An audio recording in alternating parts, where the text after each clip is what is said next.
तो hello students, welcome to fast tech pharmacy. मैं आपका टीचर दक्ष। हम लोग एचएपी पढ़ रहे हैं। तो बच्चों, हम लोग यूनिट टू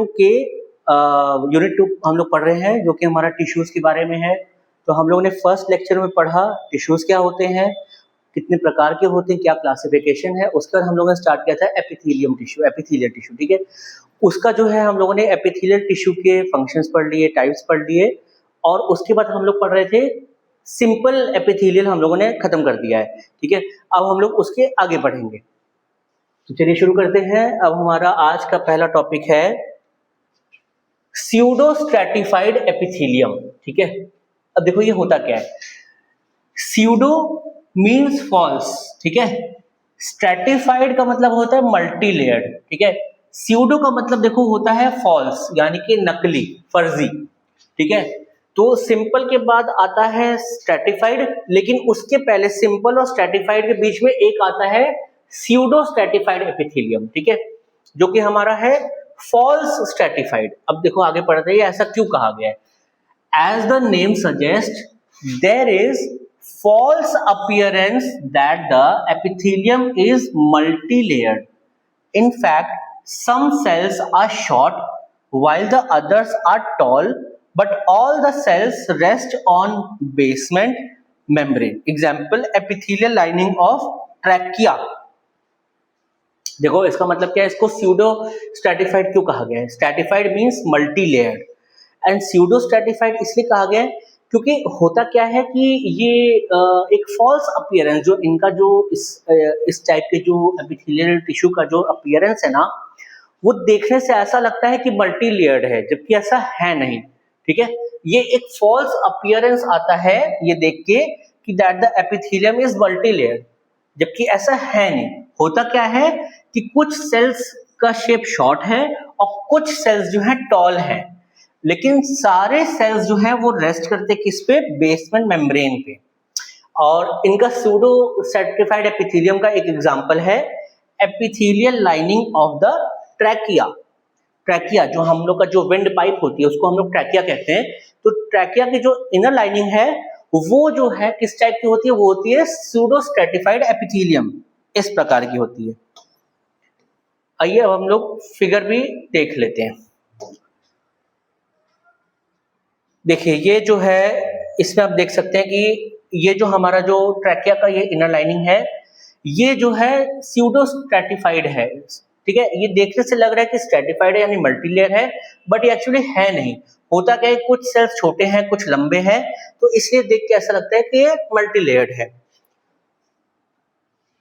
तो हम अब आते हैं हमारे आज के मेन टॉपिक पे, जो कि है स्ट्रैटिफाइड एपिथेलियम।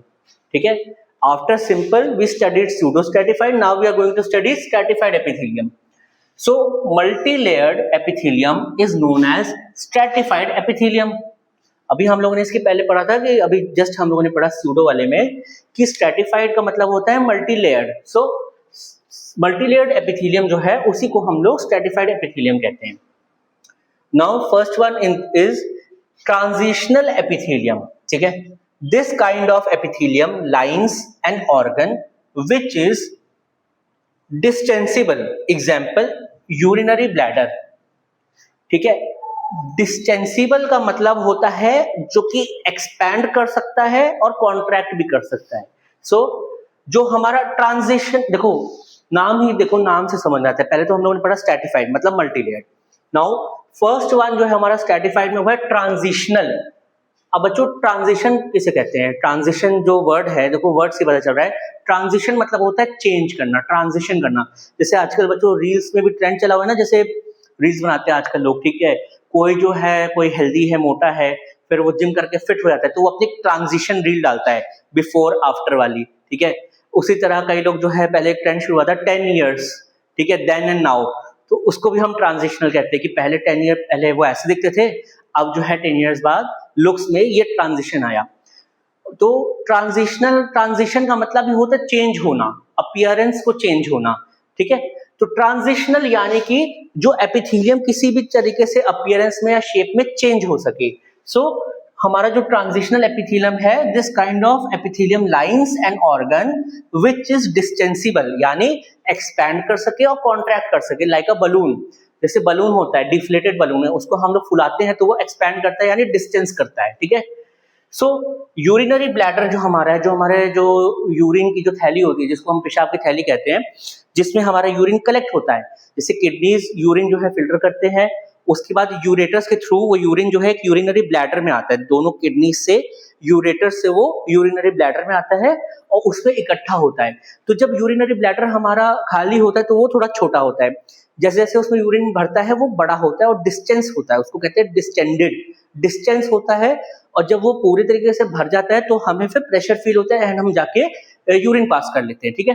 सो जो हमारा यूरिनरी ब्लैडर है, इसकी जो लाइनिंग होती है वो हमारा ट्रांजिशनल एपिथेलियम जो है उसको लाइन करता है, and transitional epithelium is a type of stratified epithelium, okay. So देखो ये है हमारा diagram, this is a diagram of distended bladder, यानी कि डिस्टेंडेड ब्लैडर की लाइनिंग का डायग्राम है, और ये है हमारा एम्प्टी ब्लैडर, ठीक है। ये एम्प्टी ब्लैडर की लाइनिंग का डायग्राम है। इसमें बच्चों आप देखो जो सेल्स है ना वो काफी क्लोजली पैक्ड है, यानी टाइटली पैक्ड है, पास पास है। इससे बच्चों आप देखोगे जो सेल्स है ना वो थोड़े एक्सपैंडेड है, थोड़े लूजली पैक्ड है। तो ये हमारा डिस्टेंडेड ब्लैडर है, यानी कि अभी ये भरा हुआ है, फैला हुआ है। और ये हमारा एम्प्टी ब्लैडर है, ये खाली है और ये कॉन्ट्रैक्टेड है।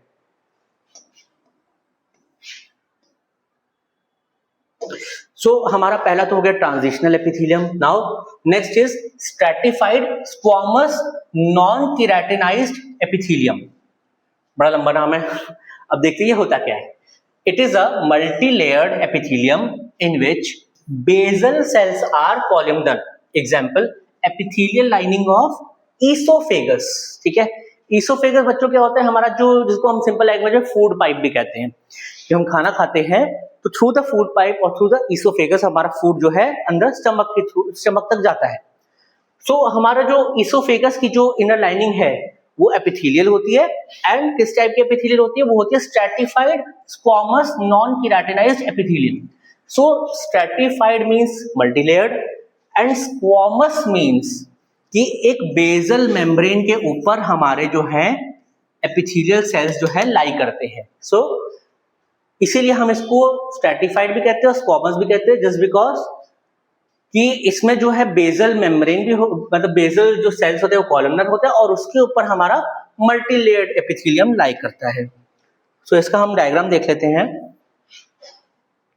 ठीक है। ये हमारा बच्चों ईसोफेगस की इनर लाइनिंग का माइक्रोस्कोपिक इमेज है।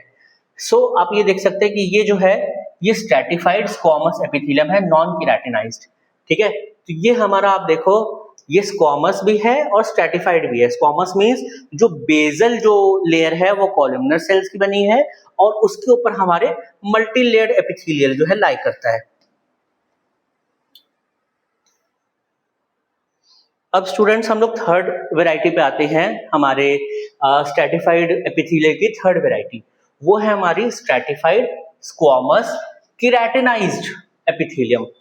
जो हमारी इसके पहले वाली थी वो थी stratified squamous but non keratinized, और ये वाली हमारी है स्ट्रैटिफाइड स्क्वामस एंड केराटिनाइज्ड। अब इसको देखते हैं कि क्या होता है। It is a multi layered epithelium just like stratified squamous non keratinized epithelium, but अब देखो डिफरेंस कहाँ आ रहा है, but here the top most layer is that of keratin through which water can neither be evaporated from the body as in standing in sun, nor can it be absorbed into the body as while swimming. Example epidermis of skin.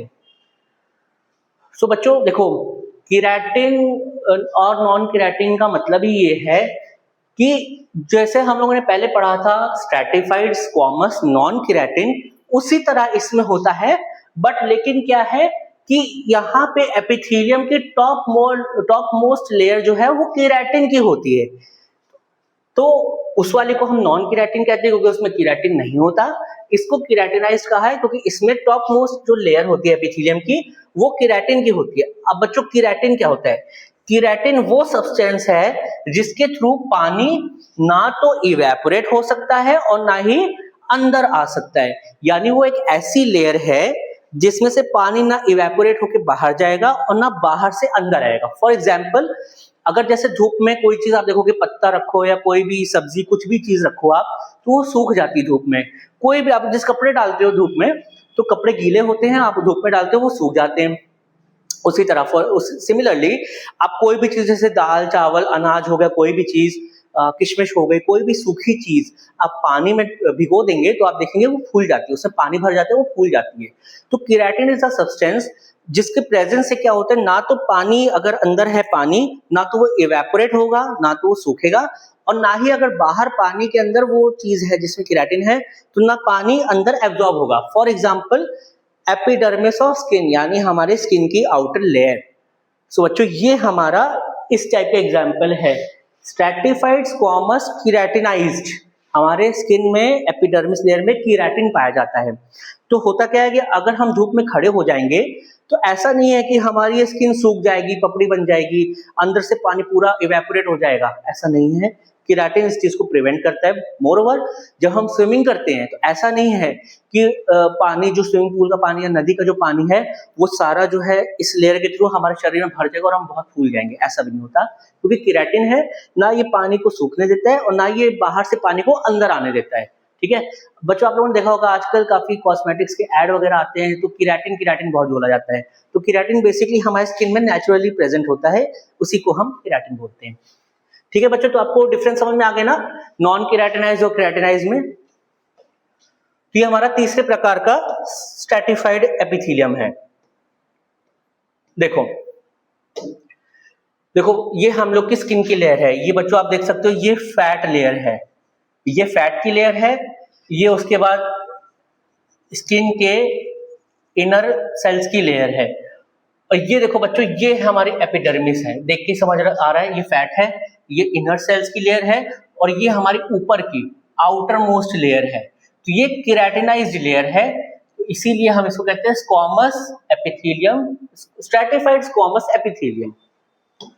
क्योंकि ना तो पानी को सूखने देती, ना ही बाहर से पानी को अंदर आने देती है।